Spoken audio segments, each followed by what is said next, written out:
My sister called my late wife selfish in death, so I set her straight. My wife was a force to be reckoned with, a brilliant corporate lawyer and mediator who carried herself with elegance and strength.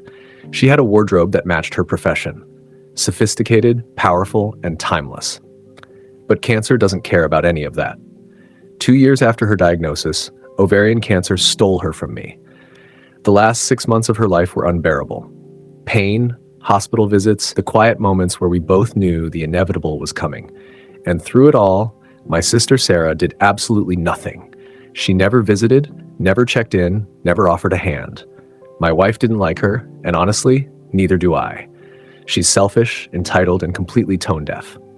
At my wife's wake, her wake, Sarah had the audacity to ask about her clothes. Not to offer condolences, not to check on me, but to claim my wife's belongings like they were some kind of party favor. I brushed her off, thinking that would be the end of it. It wasn't. 6 months later, at my mom's birthday gathering, I was just trying to get through the night when Sarah cornered me again. She brought up my wife's clothes, acting as if she had some right to them. This time, I told her the truth.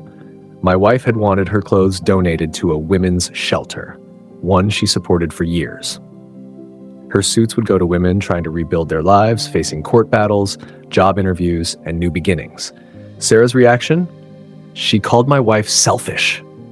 I couldn't believe my ears. Selfish? My wife, who fought for others, who spent her final months worrying more about me than herself? I asked Sarah what the hell she meant, and that's when she exploded.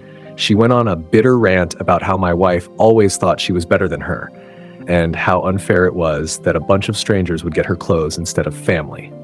That was it. I looked her dead in the eye and told her I would rather burn every single piece of my wife's clothing than let her have them. She burst into tears. Cue my mom rushing over to play referee. And what did my mom say? That I needed to go easy on Sarah because she was taking my wife's death hard. I laughed in disbelief. Sarah, the same woman who couldn't be bothered when my wife was actually dying, was suddenly so affected by her passing? The sheer hypocrisy made my blood boil. I grabbed my gift, walked out, and left them to their pity party. Later, my mom acted like I ruined her birthday, like I was the problem for not bending to their emotional manipulation. But here's the truth.